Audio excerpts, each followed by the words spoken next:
पवित्र श्रीमद् भागवत गीता, पवित्र चारों वेद, पवित्र कुरान शरीफ, पवित्र बाइबल, पवित्र गुरु ग्रंथ साहिब, पवित्र कबीर साहिब की वाणी में छुपे हुए गूढ़ रहस्य अर्थात तत्व को जानने के लिए कृपया अवश्य सुनिए जगत गुरु तत्वदर्शी संत रामपाल जी महाराज के मंगल प्रवचन।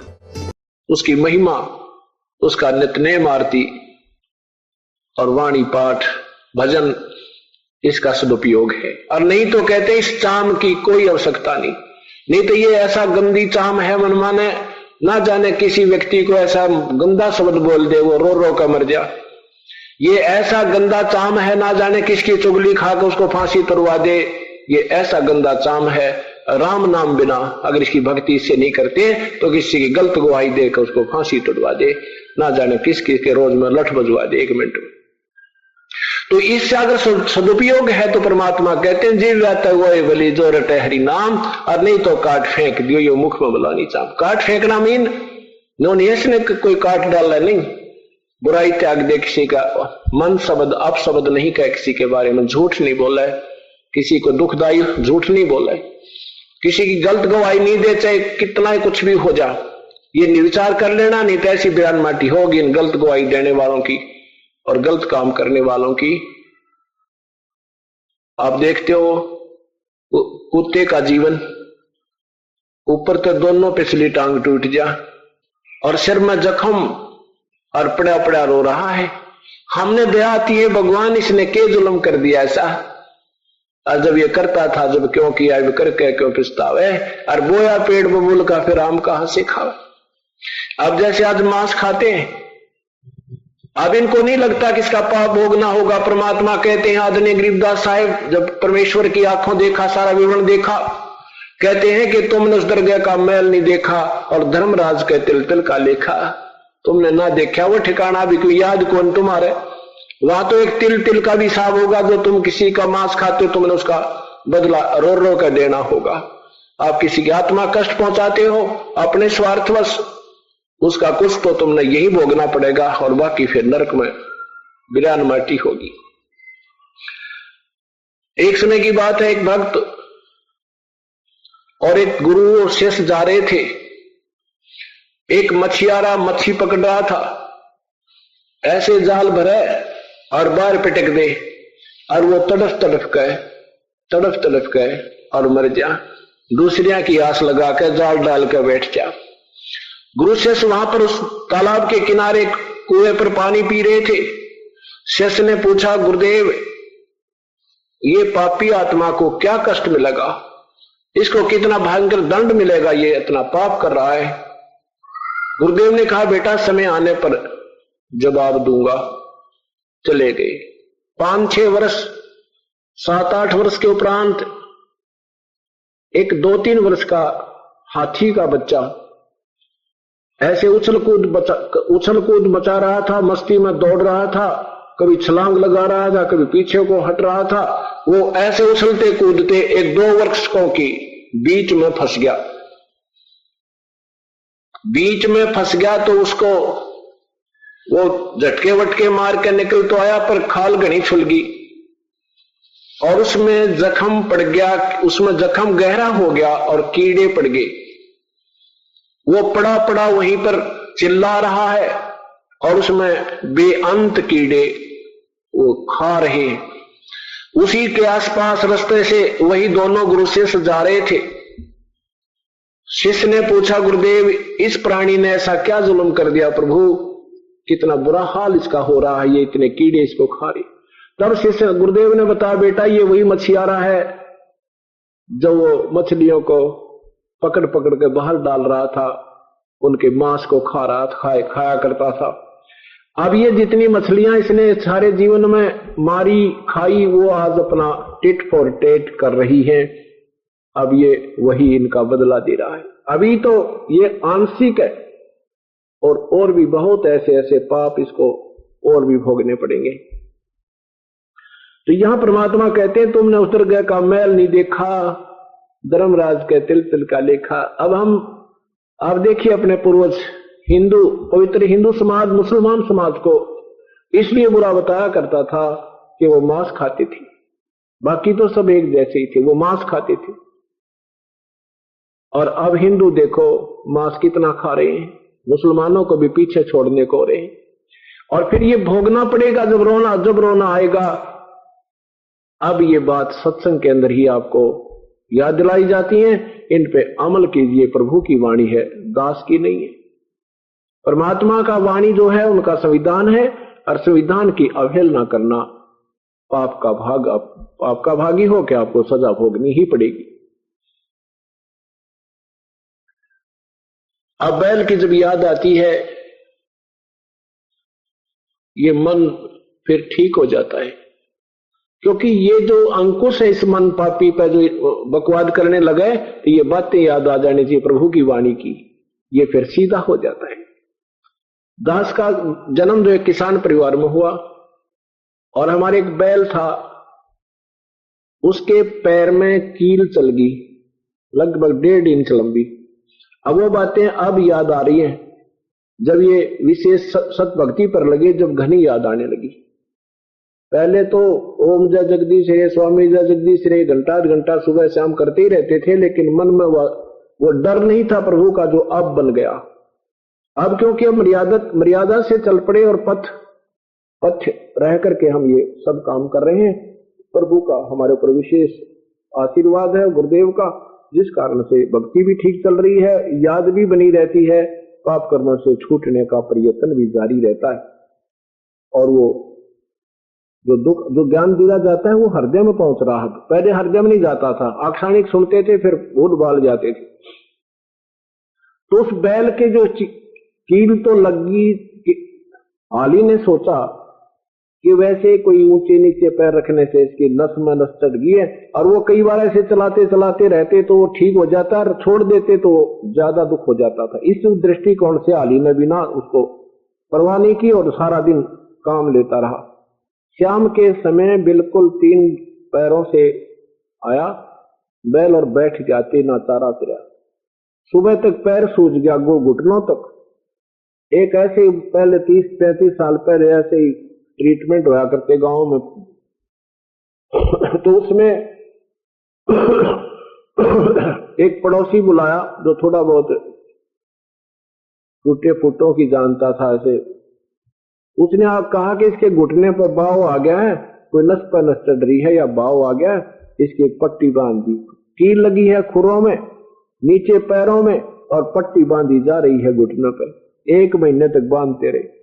वो बैल नहीं उठा वहां से, खाना चारा भी छोड़ दिया, आंखों से पानी गिरे, बैठे बैठे को पानी पिलाए, वहीं थोड़ा सा चारा रख दे, थोड़ा बहुत खाए, फिर बहुत बुरी तरह स्थिति में रहे।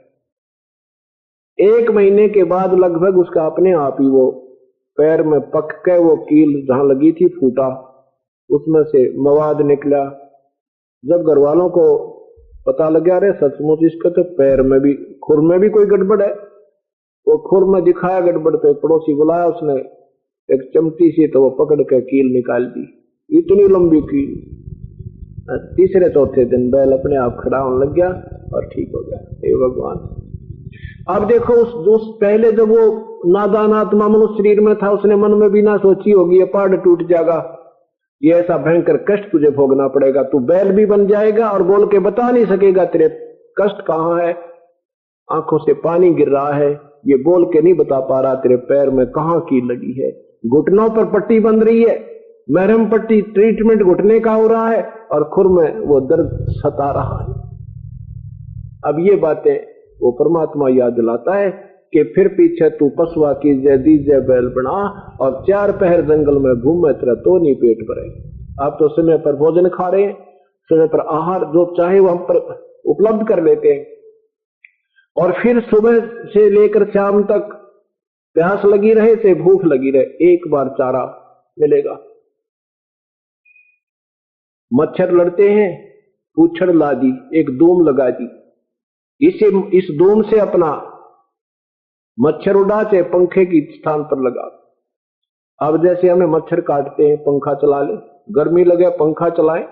मच्छरों के लिए आजकल वो ऑल आउट भी बना लिया, और उस फिर पशु बनने के बाद ये एक ही धूम होगी, इसको चाहे कूलर के स्थान पर प्रयोग करना और चाहे पंखे में, और वो भी कर्महीनता के कारण वो भी कट जाती है किसी ना किसी कारणों से, और वो फिर सारी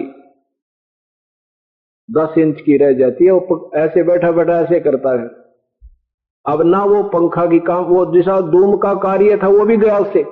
अब जितना भी अंग भंग क्यों होते हैं, क्योंकि हमारे पाप जितने अधिक होंगे वो भी पशु किसी भी जोनी में अंधा होगा, टांग टूट जाएगी, कोई कोड लगेगा, दोम कटेगी, सींग टूट गए, ये सब पिछले ही संस्कारों के पापों कर्मों के दबाव से ही सब हुआ करता है।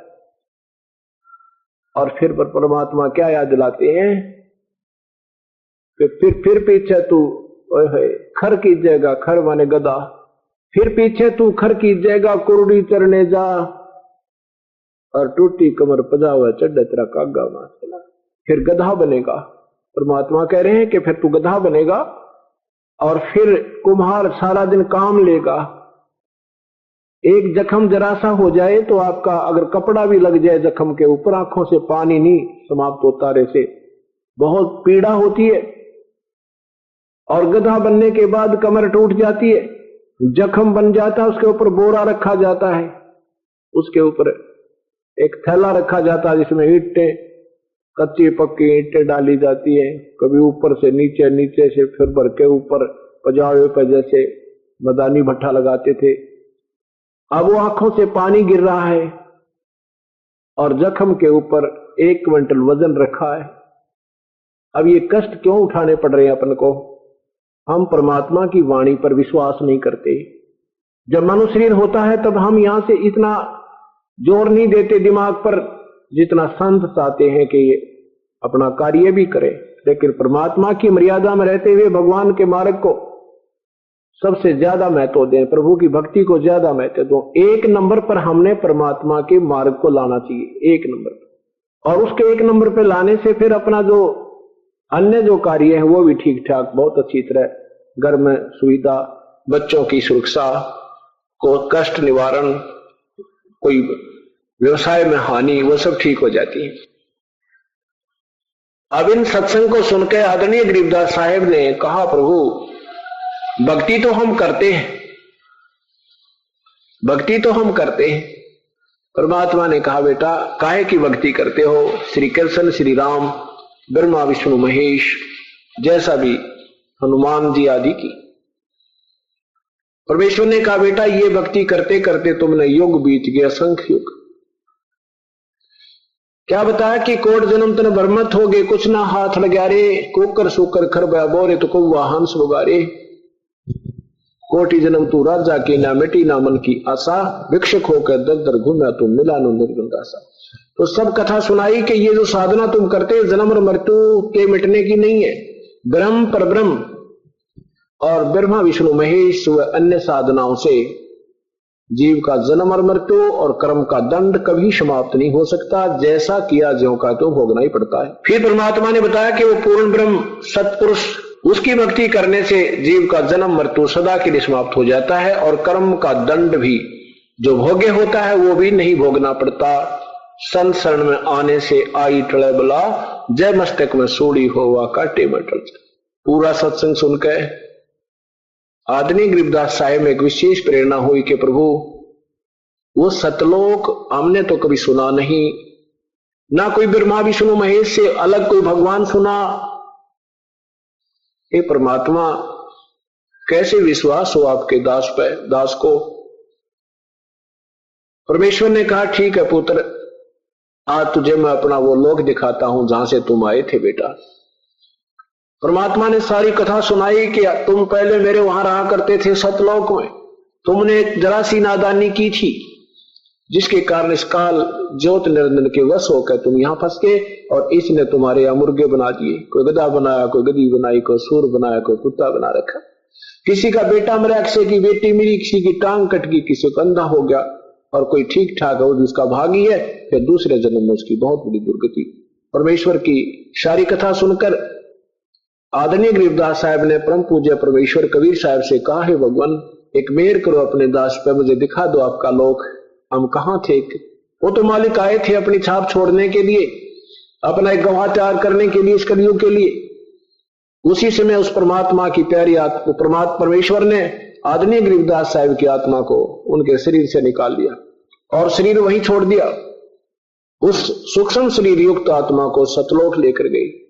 ब्रह्मा विष्णु महेश के सब स्थान दिखाए, वो लोक दिखाए, धर्मराज का लोक दिखाया, स्वर्ग लोक दिखाया, काल का लोक दिखाया, वो नरक दिखाया जहां पर प्राणी अपना कर्म दंड भोग रहे हैं, जहां उन लाल खंभों से बांधे जा रहे हैं, जहां पर उन नरकों के अंदर उनको ठोका जा रहा है और बाकियों की तैयारी हो रही है, जहां वो काल बैठकर 1 लाख प्राणियों का नित आहार कर रहा है, वो खा रहा है। फिर सतलोक लेकर गए परमात्मा अपनी प्यारी आत्मा को। उधर पीछे से क्या हुआ, काफी समय ऐसे ही वो आदरणीय गरीबदास साहेब जी का शरीर जैसे आसन पदम लगा के आम सिद्धासन पर आदमी बैठा रहता है, पलाथी मार के आलती पालथी लाके ऐसे बैठा है। उधर से ग्वालों ने, दूसरे पालियों ने सोचा भी वो बाबा जी भी चले गए और देखो वो लड़की का लड़का अभी वहीं बैठा है, उसको बुला लाओ, अपनी गायों को घेरेगा, उसका नंबर आ गया। अब वहां एक भक्त जाके कहने लगा, गरीबदास परमेश्वर को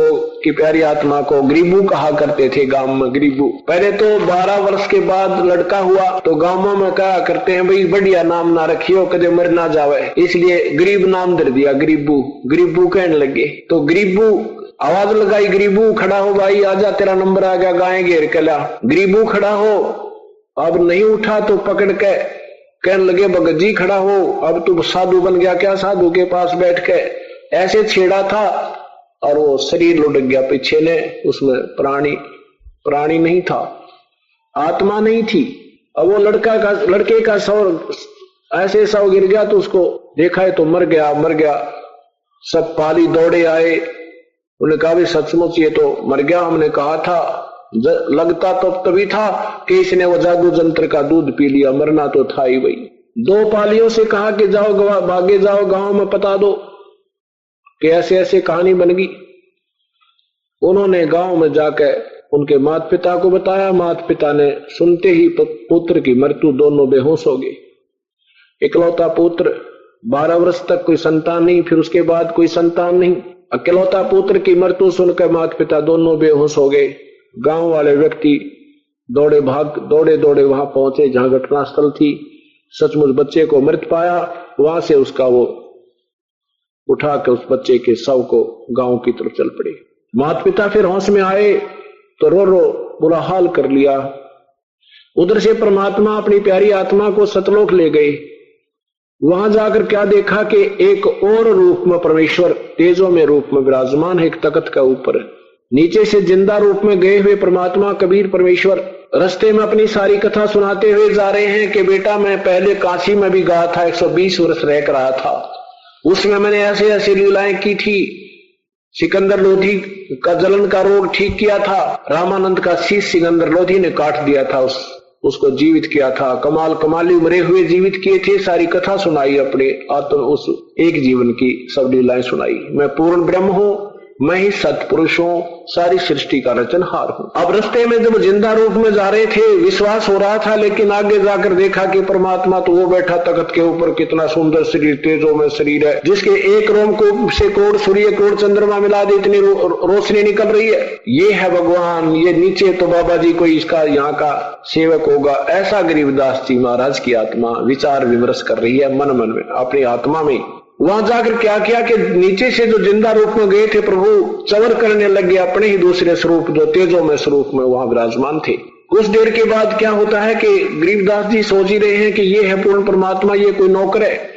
इतने में वो तेजों में शरीर खड़ा होता है उस सिंहासन से, और नीचे से गए परमात्मा उस पर विराजमान हो जाते हैं एक साधु रूप में, जो जिंदा महात्मा के रूप में गए थे। और तेजों में शरीर वाला जो वास्तविक प्रभु नजर आता है वो उसके ऊपर चवर करता है अपने दूसरे स्वरूप जो नीचे से गया था उसके ऊपर। गरीबदास जी सोच रहे हैं कि बाबा जी पर भगवान चवर कर रहा है, ये बाबा जी भी खूब शक्ति वाला नजर आता है।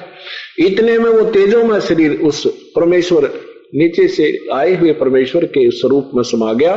अकेला वो परमेश्वर उसी जिंदा वाले रूप में विराजमान है तख्त के ऊपर सिंहासन पर, और चवर अपने आप सेवा कर रहा है। ऑटोमेटिक।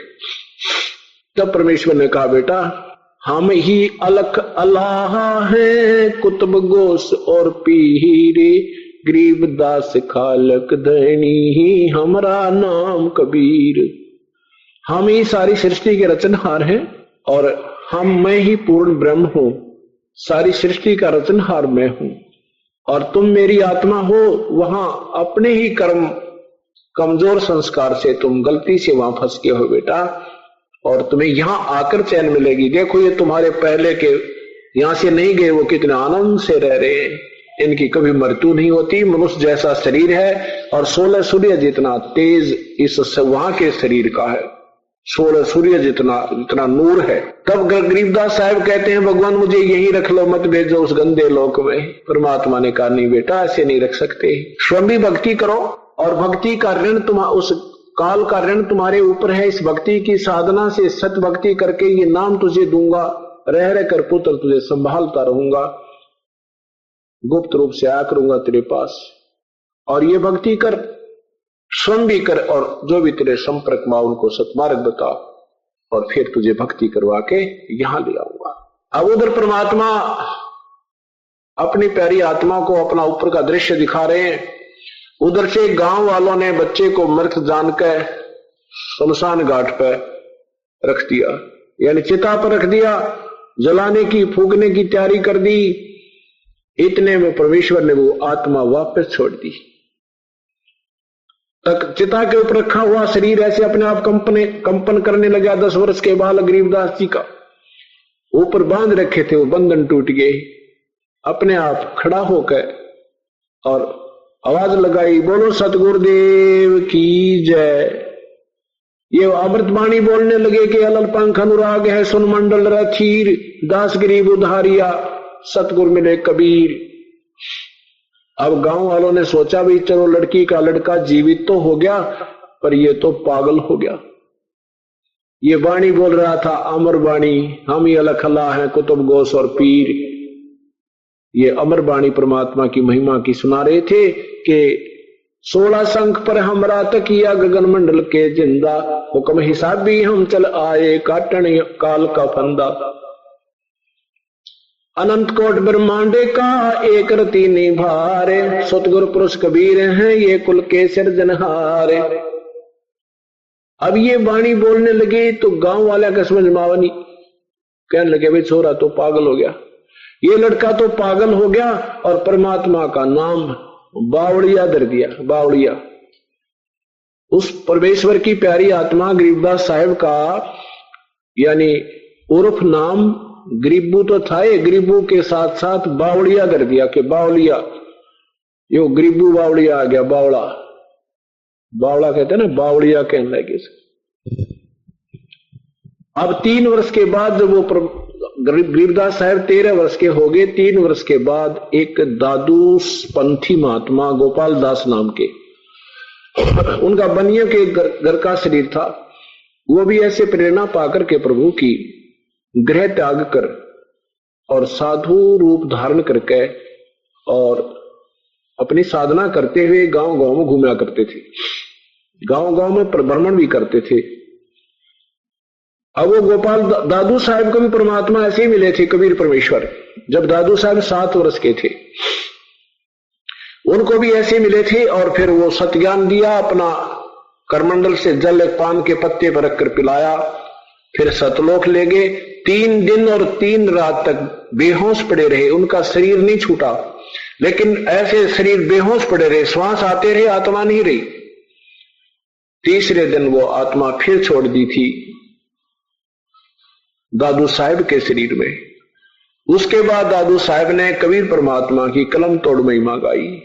जिन मुझको निज नाम दिया सोए सतगुरु हमारे, दादू दूसरा कोई नहीं ये कबीर सिरजनहारे।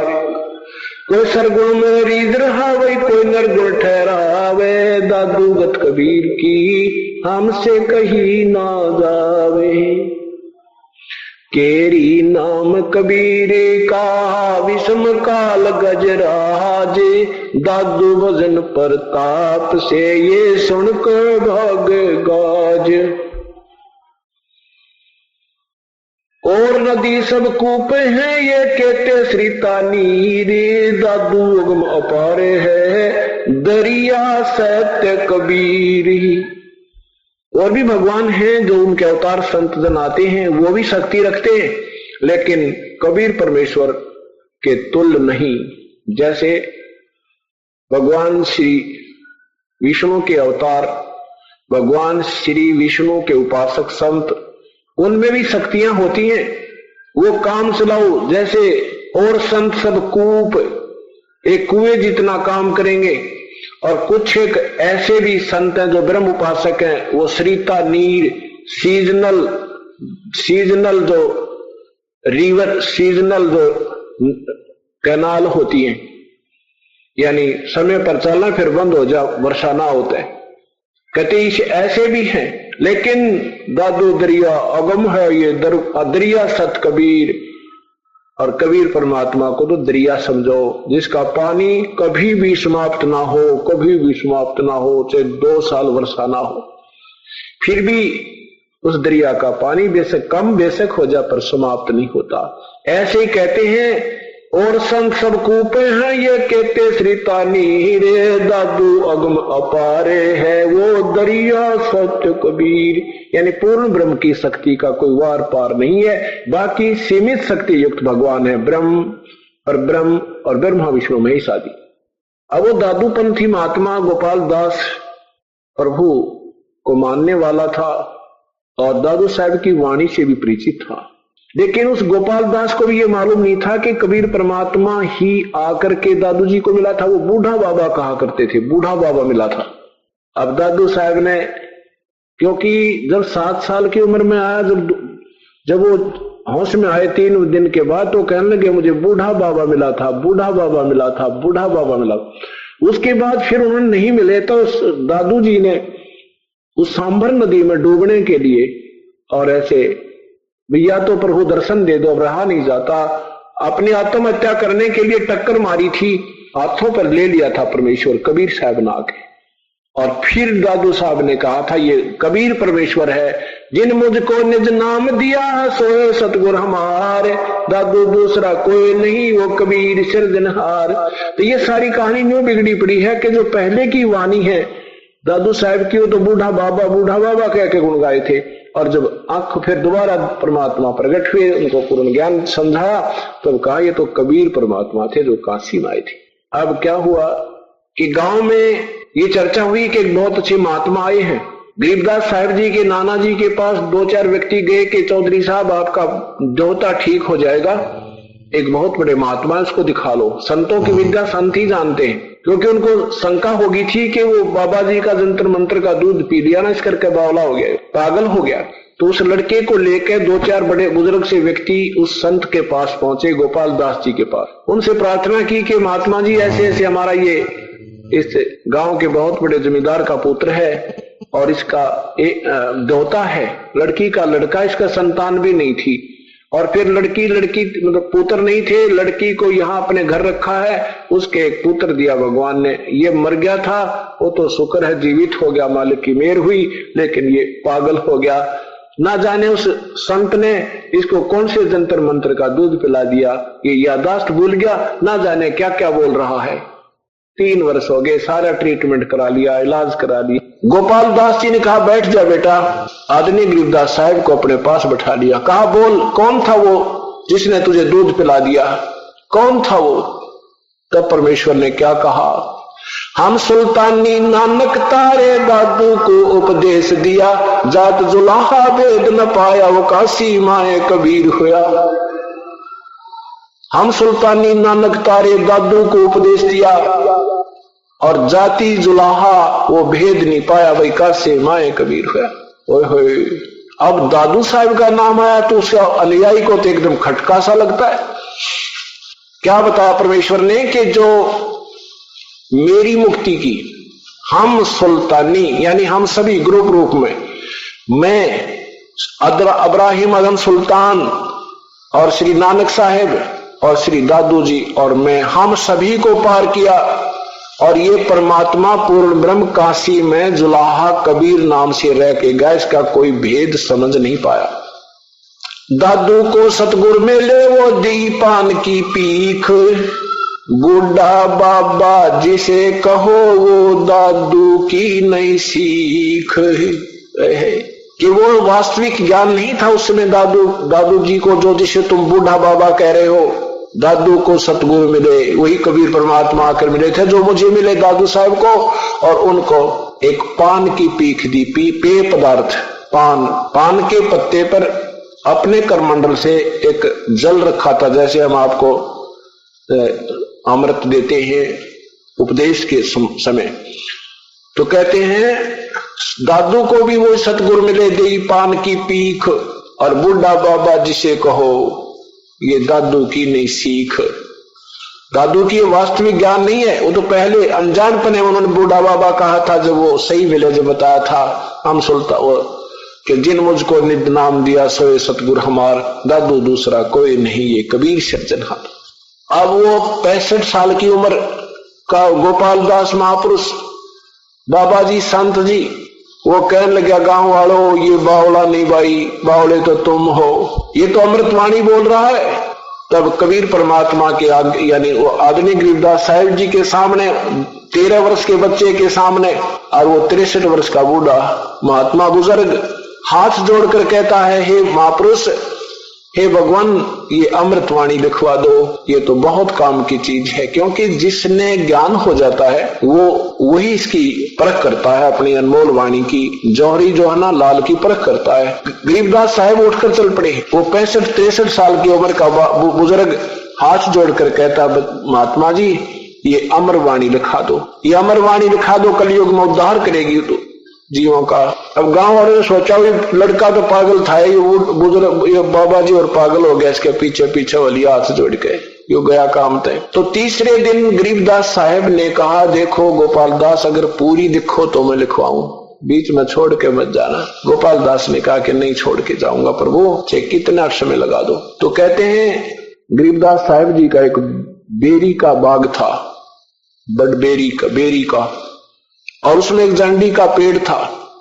उस जाटी के पेड़ के नीचे बैठ के गोपाल दास लिखा करते थे, परमात्मा बोला करते थे। गरीबदास साहब ने कहा कि ये मैं जो तुझे वाणी लिखा रहा हूं ना, अब जिस सतीथि में अब बोलता बोलता आया हूं, ये जो ऊपर की मैं वाणी लिखा रहा हूं, ये 80 अरब कोस समाधि मार्ग से बातें कह रहा हूं। ये बातें यहां की नहीं है, ये सहज समाधि होती है। सहज समाधि में यहां भी देख रहा होता है और बोल भी रहा है, और दृष्टि वहां से कैच करके रिसीव करके वो ज्ञान को आगे उच्चारण कर रही होती है। कहते हैं ये जो मैं वाणी लिखा रहा हूं ये यहां की नहीं है। 80 अरब कोस, एक कोस लगभग 3 किलोमीटर का होता है, और 80 अरब कोस कहते इतनी दूरी से वो वहां की उस अतिथि के जो वहां के जो हंस हैं, वहां कैसी रहनी सहनी है, वहां तक पहुंचे हुओं का क्या उपलब्धि होती है, वो बोल रहा हूं, यहां की नहीं है। ऐसे 6 महीने के अंदर वो लेखन कार्य समाप्त हुआ। आज वही अमरवाणी सदग्रंथ रूप में आपके सामने अखंड पाठ चल रहा है, और दास भी उसी के आधार पर आपको सतज्ञान दे रहा है। क्योंकि ये विश्वास इसलिए दृढ़ हुआ कि उस परम पिता ने की जो वाणी थी वो लिपिबद्ध की गई थी एट ए टाइम, और फिर उसमें से 90% कबीर वाणी से मेल खाती है। और फिर उन परमात्मा, उन प्यारी आत्माओं को जिनको कबीर परमेश्वर जाकर मिले हैं, उनके बाद उन्होंने जो अपनी अमर वाणी बोली है वो ज्यों की त्यों इन महापुरुषों से मेल खाती है। इन सब मेल के मिलने के उपरांत दास को दृढ़ विश्वास हुआ कि सचमुच ये कबीर परमेश्वर है, और ये उनके गवाह है उस परमेश्वर के, आदरणीय गरीबदास साहेब और ये अन्य महापुरुष, आदरणीय दादू साहब, आदरणीय श्री नानक साहब जी, आदरणीय मुलुकदास साहब जी, आदरणीय धर्मदास साहब जी। अब ये 4-5 तो ऐसे पक्के एफिडेविट है उनके, और साथ में फिर अब ये चारों वेद गवाह नौके ने गुण गावा कबीर परमात्मा की। कबीर परमेश्वर ने कहा था, वेद हमारा भेद है, हम वेदों में ना, और जिस वेद से मैं मिलूं वो वेद जानते ना। जिस वेद से मैं मिलूं, वेद मेरा ही भेद दे रहे, पर मैं इन वेदों से नहीं मिल सकता। इनमें मेरी महिमा जरूर है, पर मुझे पाने की विधि वेद चारों वेदों में नहीं है। और जिस वेद से मैं मिलूं वो वेद जानते ना। जिस ज्ञान से, जिस विधि से मेरी प्राप्ति हो वो वेद नहीं जानते। वो तो चारों वेद भी यही कहते हैं, वो तत्वदर्शी संत कोई और है। पवित्र गीता जी यही कहती है कि वो तत्वदर्शी संत कोई और आएगा और वही हमारे को सत्ज्ञान देगा, तब हमारा उद्धार होगा। अब ये जो 3 दिवसीय समागम मनाया जा रहा है, ये उसी उपलक्ष्य में है कि वो परमात्मा पूर्ण ब्रह्म मनोसदृश है, साकार है, और जब चाहे एक पल में इस पृथ्वी पर, पलक की कुछ ही सेकंड में सतलोक में, गरीबदास जी कहते हैं एक पलक में साहिब मेरा करता 14 भवना। वो एक पलक में इन 14 भवन की खबर लेकर और अपने यथा स्थान पर बैठ जाता है। इतना समर्थ, इतना गतिशील परमेश्वर है। अब गरीबदास साहिब अपनी अमर वाणी में क्या बताते हैं? हम देखा सो साच है वही और सकल परपंचे। हमने देखा वो सत्य, बाकी सब परपंच है। अपनी अपनी दंत कथा कह रहे हैं जो परमेश्वर से पूर्ण परिचित संत या ऋषि नहीं है। गरीबदास साहब ने बताया कि कबीर परमात्मा मुझे धर्मराज के दरबार में लेकर गई। धर्मराज जहां पर हमारा सबका एक लेखा जोखा होता है, जहां पर हमें पाप और पुण्य के आधार पर हमारा जो प्रारब्ध बनता है, जो यहाँ का चीफ जस्टिस है, उसको धर्मराय या धर्मराज कहते हैं। वो धर्मराज ब्रह्मा विष्णु महेश के सामने भी अपने चेयर नहीं छोड़ता है, अपनी कुर्सी से उठता नहीं है, क्योंकि ब्रह्मा विष्णु महेश का भी अकाउंट उसके आधार पर वही तैयार करता है। कर्म जैसा जिसका खाता है उसके अनुसार वही तैयार करता है। और जो ही कबीर परमेश्वर गरीबदास साहिब के साथ वहां आत्मा को लेकर के पहुंचे, अपनी समर्थता का प्रतीक देने के लिए कि इस बालक का पक्का जच जा, पूर्ण दृढ़ निश्चय हो जाए और नगर नगर में, गांव गांव में ये मेरे निर्भय होकर के और निसंशय होकर के गुणगान करे, इसलिए वो अपनी समर्थता का एक और प्रमाण देना चाहा प्रभु ने। धर्मराज के दरबार में जब कबीर परमात्मा पहुंचे, धर्मराज ने आसन त्याग दिया और करबद्ध होकर के खड़े हो गए और कहा कि आओ प्रभु, बैठो, विराजमान हो। जैसे उच्च अधिकारी और नीचे के अधिकारी के ऑफिस में चला जाता है तो उच्च अधिकारी के जाते ही वो नीचे वाला अधिकारी अपना चेयर छोड़ के एक आदर के सत्कार भाव से, औपचारिकता शिष्टाचार के नाते खड़ा हो जाता है और कहता है बैठो साहब, यहाँ विराजमान हो। और वो अधिकारी खड़ा रह करके उसकी औपचारिकता का विशेष ध्यान ना देते हुए क्या कहता है, अपना जो कार्य आदेश होता है इमरजेंसी का, वो तुरंत उसको कहता है और कहता है ध्यान से सुन ले, कहीं फिर गड़बड़ ना हो जा, यानी उस पर डांट मारता है। और वो फिर भी जी सर और करबद्ध खड़ा रहता है। ऐसे ही परमात्मा ने जाकर के उस धर्मराज के दरबार में और वहां पहुंचे तो धर्मराज खड़ा होकर के औपचारिकता करा, कहो प्रभु बैठो, विराजमान हो प्रभु। तो परमात्मा उनकी औपचारिकता को ध्यान न देते हुए अपना आदेश सुनाता है, धर्मराय दरबार में देई कबीर तलाक, मेरे भूले चूके हंस को तो पकड़िए मत कजाक। गरीबदास जी को दृढ़ करने के लिए कि कहीं ये बालक विचलित ना हो जा, उस धर्मराज के ऊपर ऐसे गांठ लगा रहा है कि मेरे भूले चूके हंस को भी, कबीर हंस को मत पकड़ना कजाक, कहीं तो बदमाशी कर दे। धर्मराज ने कहा प्रभु आपके हंस को नहीं पकड़ूंगा, लेकिन मेरी एक समस्या है परमात्मा, जब से आपकी शरण में नहीं आते उससे पूर्व के जो इनके पाप और पुण्य का लेखा अकाउंट होता है वो तो प्रभु मेरे पास मेरे कागजों में जो का तो विद्यमान रहता है, और बाद का जो आपके पास चले गए वो हमारे कागजों से उसको ओमिट हो जाते हैं, वहां से निकल जाता है। उस पिछले का तो मैंने खाना पूर्ति प्रभु करनी पड़ेगी, उसके आधार पर मैंने इनको सजा भी देनी पड़ेगी। तब परमेश्वर ने कहा कि करम ब्रह्म ब्रह्मांड के ये पल में कर दो ने से, जिन हमरी दो ही दी सो करो हमारे पेशे। हे परमेश्वर, तेरे ये कर्म ब्रह्म इस ब्रह्मांड के, इसमें तुमने बना रखे ये नाला को, तुमने कर दिया काम को बड़ा सारा, इनको सत्य ज्ञान देते नहीं, बचपन से ये सारे उल्टे सुलटे काम करवा डालते हो और फिर कहते हो तुम्हारा ही कर्म तुम्हें ही मिल रहा है, जैसा करोगे हम तो वैसा ही दे देते हैं। कि तुम्हारे ये पिछले जो पाप कर्म है उनको मैं नष्ट कर दूंगा, उनको समाप्त कर दूंगा, उन पापों का विनाश कर दूंगा। और जिन्होंने मुझे याद किया है, कोई भूल चूक कर अनजानपने में गफलत के कारण, मान ली 1-2 वर्ष पिछली आयु में ना भी भक्ति करे, सत्संग भी छोड़ गया, इतना दयालु है परमात्मा। कहते उसको फिर पकड़ भी ले जाओगे ना, और वो फिर वहां याद आएगा इसको। ये जो ज्ञान आप सुन रहे, ये खाली नहीं रहेगा, आपके अंदर फीड हो रहा है, आपके अंतःकरण में जमा हो गया है।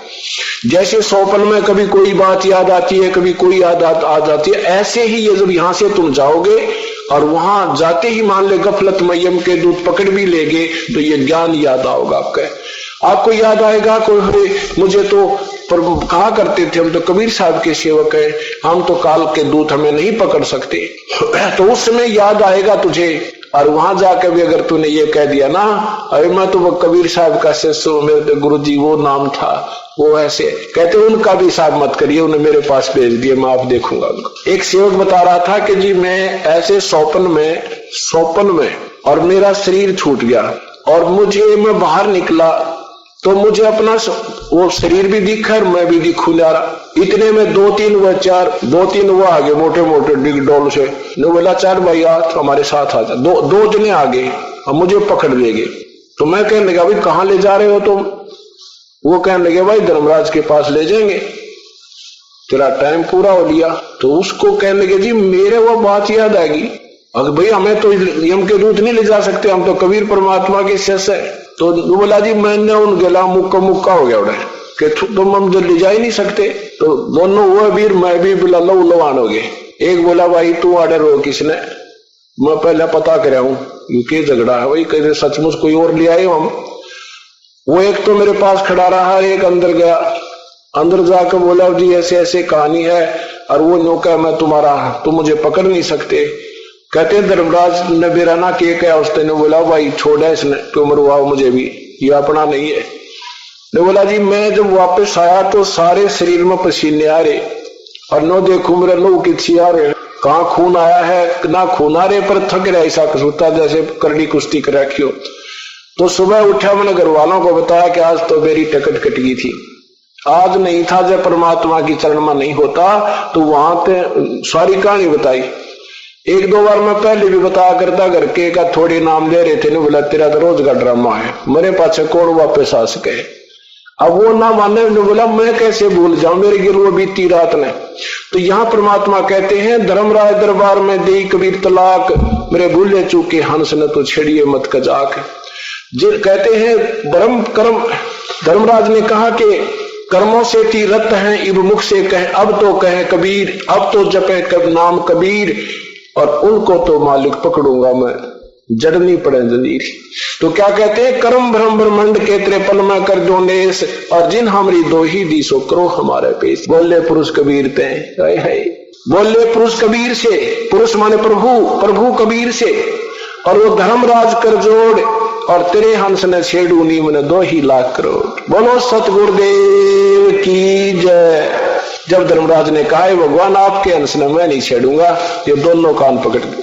तो परमात्मा पूर्ण ब्रह्म है, विश्वास रखना, मैं कोई बालक नहीं और कोई ऐसा अनजान नहीं जो कि खाम का ढिंढोरा पीटता फिरो किसी की स्वार्थवश। मैंने इस परमेश्वर को 1000 बार परखा है, और 1000 से ऊपर ये खरे पाए हैं, तब आपके लिए ये दास एक कुत्ते रूप में उस मालिक ने भेजा है आपको जगाने के लिए। आप विश्वास रखना, 2-4 वर्ष में दिखा दूंगा इस सारे क्षेत्र में। आज तो लोगों के भ्रमित किए हुए अनजान लोग, क्योंकि उनको कोई राहत आज तक मिली नहीं प्रभु की, इसलिए ये कह सकते हैं कि ऐसा नहीं हो सकता, झूठ बोलते हैं। ये उनका कहना भी स्वाभाविक है, उनका दोष कति नहीं, क्योंकि हम सुना करते थे कि भगवान ने ऐसे कर दिया था, एक गांव में ऐसे कर दिया था एक संत ने, लेकिन अब नहीं यकीन रहा था कि सचमुच प्रभु ऐसे गुण देख करता है। और आज हमारे लाखों की संख्या में पुण्यात्माओं को कई सुख दे रखे हैं जो भगवान किया करता है, और उनको नहीं हो रहे हैं तो वो सचमुच ये ठीक कह सकते हैं झूठ बोल रहे हैं। और हमने अपनी सत्य बताने में शर्म आती है कि इसने कहूंगा ना भाई मेरे घर में ऐसे सुख हो गया, तो ये नो कहेगा झूठ बोल रहा है, हमने शर्म आती है, इसका ये जवाब होगा ऐसे नहीं हो सकता। और जब हमारे साथ हो चुका है तो हम उनकी बातों को नहीं मान सकते कि प्रभु ऐसा नहीं कर सकता। इसलिए अपने परमात्मा पर पूर्ण विश्वास रखो और कुछ दिन के बाद देखना ऐसी अनहोनी करके दर देगा। आप सोच नहीं सकते भगवान ये हुआ तो वह क्यों करे। और देखो इस मार्ग में लगने के बाद मान लीजिए आपको थोड़ी बहुत कोई आपत्ति आ भी रही है, आप सोच रहे हो कि मेरा ये कार्य नहीं हुआ, आप सोच रहे हो मेरा ये रोग मुक्त नहीं हुए, औरों के हो रहे हैं, इसके भी कई कारण होते हैं। इन सब का दृष्टिकोण रखकर ही आप इस मार्ग पर चल सकते हो। कैसे? या तो आपका कोई नाम खंड हो गया, आप में कोई हीन भावना आ गई है जिसके कारण परमात्मा ने अपना पंजा पूर्ण नहीं रखा आपके ऊपर। दूसरा ये है कि आपके ऊपर भारी आपत्ति आनी थी, छोड़े में टल रही है तो आप उसको भी कष्ट मान रहे हो। और तीसरा कारण ये होता है धीरे धीरे रे मना और धीरे सब कुछ होवे, माली सींचे सोगड़ा रे तू आए फल होवी। तीसरा कारण ये है कि धीरे धीरे रे मना। आप विश्वास कर लेना 4 वर्ष 2-3 वर्ष आंख मीच कर लग जाओ, चाहे आपको ना भी लाभ होता दिखे। वैसे तो ऐसा नहीं हो सकता कि आपको लाभ ना हो, ये तो भूल जाना कि आपको यहां आने के उपरांत कोई लाभ ना मिले। 2 कारण आपको बताए हैं। कभी परमात्मा अपनी महिमा आप ही गाते हैं, साहेब के दरबार में ही, साहेब के दरबार में कमी का एक ही ना, हंसा मौज न पावता तेरी चूक चाकरी मां। इस परमेश्वर के दरबार में किसी चीज का अभाव नहीं है। इस परमात्मा के दरबार में इम्पॉसिबल वर्ड नहीं है, असंभव शब्द नहीं है। अगर आपको पूर्ण लाभ नहीं हो रहा तो आपकी चूक चाकरी में, आपकी कोई सेवा में, कोई भावना में त्रुटि है, इसको अपनी को सेट कर ले, इसको ठीक कर ले। और दूसरा यह है कि धीरे धीरे रे मना, धीरा सब कुछ हो। जैसे एक आम का पेड़ बीजा जाता है, पौधा लगाया, पानी सींचने लगता है वो मालिक, और फिर धीरे धीरे उसमें 100 घड़े डाल देता है, जब जाकर तो वो फल देने योग्य बनता है। और जब वो फल देने योग्य बन जाएगा, जब देखना उसके ठाठ आम के पौधे के आप भी खाओगे, पड़ोसी भी तोड़ तोड़ ले जाया करेंगे और रिश्तेदारों को भी देकर आया करोगे, फिर भी समाप्त नहीं होंगे। तो ये राम नाम का आम का पेड़ अब आपने बीजा है, इसको सिंचाई करते रहो। ये तरीका इसकी सिंचाई का, सत्संग माना, ज्ञान सुनना, दान करना, भक्ति करना, बुराई त्याग देना। और फिर देखना 2-4 वर्ष के बाद इसके कितने फल लगेंगे। ओए आपको याद भी नहीं आओगे हम कभी दुखी थे। ये सत्य मानना। आप ये अब तो बहन भाई जो नए आते हैं उनका स्वाभाविक है अपना दुख परमात्मा के सामने विवरण करना, वर्णन करना, और फिर आपके मुख में जबान नहीं रहेगी, लोग नाल हो गए, दया कर दी, अब के गुण गाओ, यानी ऐसे ऐसे सुख देगा परमात्मा। तो इसलिए कुछ तो समय दे मालिक को देना और धीरज रखना। इन विचारों के आधार पर आप विचलित मत होना। और फिर देखना या दुनिया उमड़ का आया करेगी तुम्हारे सुख देख देख के।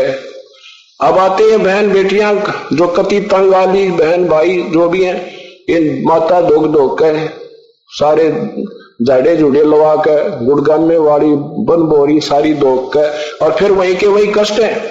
अब उनको कहते हैं कि ये नियम निभाने होंगे, तो इन्हों कहे भगवान हम तो छके पड़े हैं, इन तक हम तक कति तंग आ लिया, ईब में पटक जाएंगे, देखा भी कोई ना।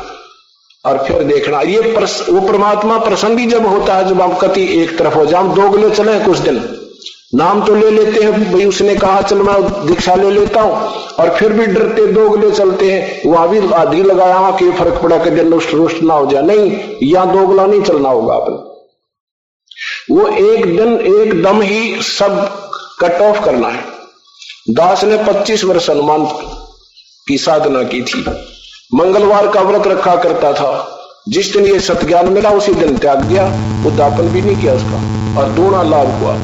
ये सत्कर्म मानना, पूरा विश्वास करना, ये पूर्ण परमात्मा है, लेकिन ये मर्यादा से प्रसन्न होते हैं। भक्ति बेशक कम हो जाए पर मर्यादा मत तोड़ना, इसकी गाइडलाइन से बाहर मत चला जाना। जैसे रामचंद्र जी ने लक्ष्मण से कहा था कि लक्ष्मण या तो तू आइए मत मेरे साथ, जब जंगल में वो चित्रकूटी में रहा करते थे वनवास में, और आवे तो ये एक रेखा खींच के आना, ये मंत्र बोल के, और सीता से कह देना कि इसे बाहर मत आना।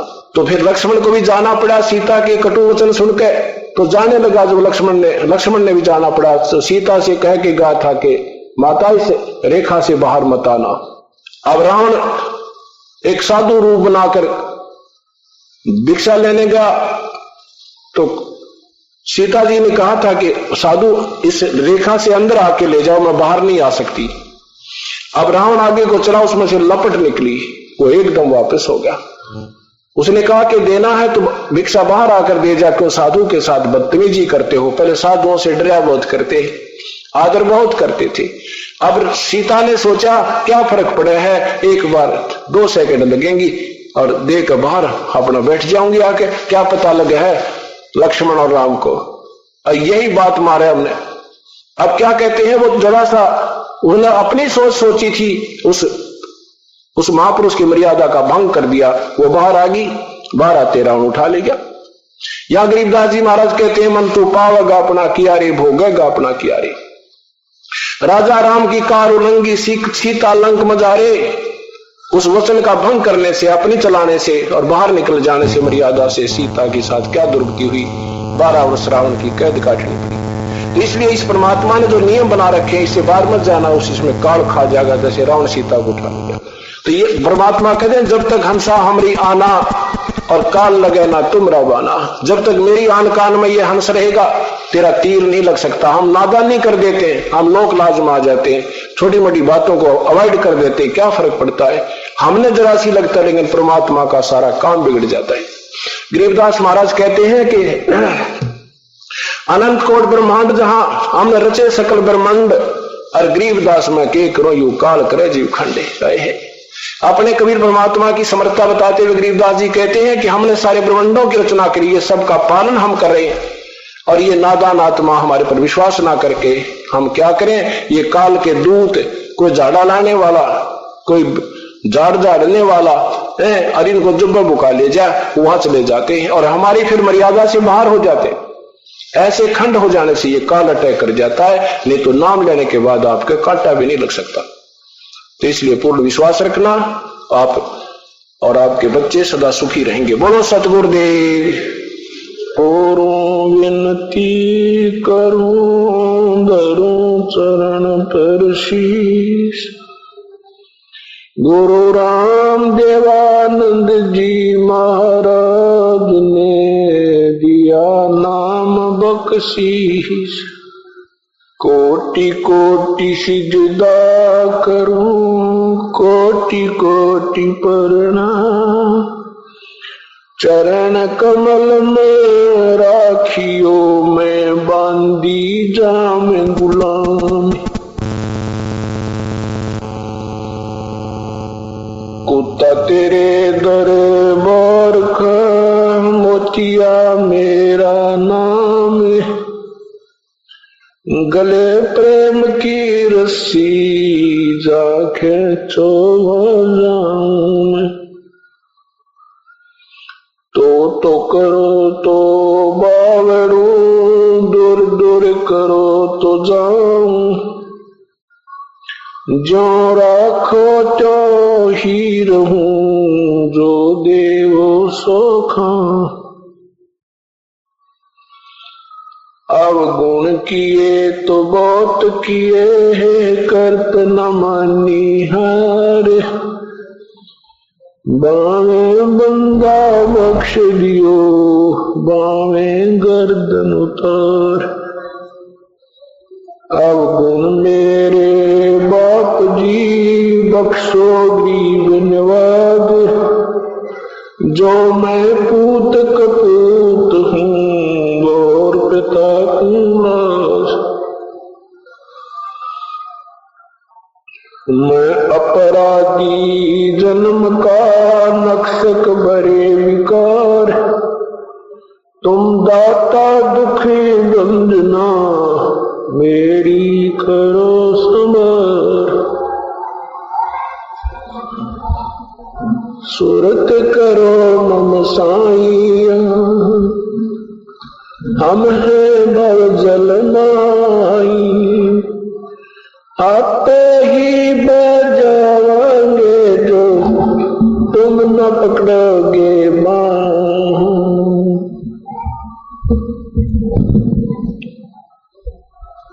अंतर्यामी एक तू आत्म के आधारे, जो तुम छोड़ो हाथ तो हमें कौन उतार पारे। बोलो सतगुरुदेव की। सभी भक्तात्मा प्रेम पूर्वक बैठकर सत्संग सुने।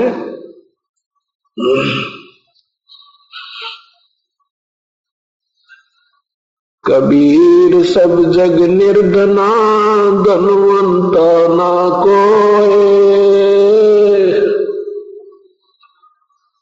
धनवंता सो जानियो, जिस पर राम नाम धन होए। तू कर बंदगी जो चावे दीदारे, अवसर मानुष जन्म का भाई मिलन बारंबार।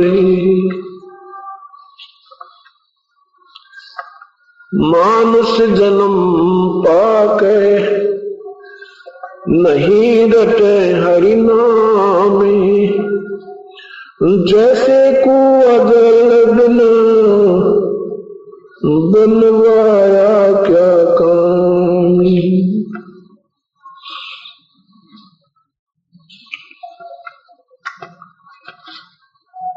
पूर्ण ब्रह्म कृपा निदान, सुन के सौ करतारे। गरीब दास मुझ दीन की, रखियो होत सवारे।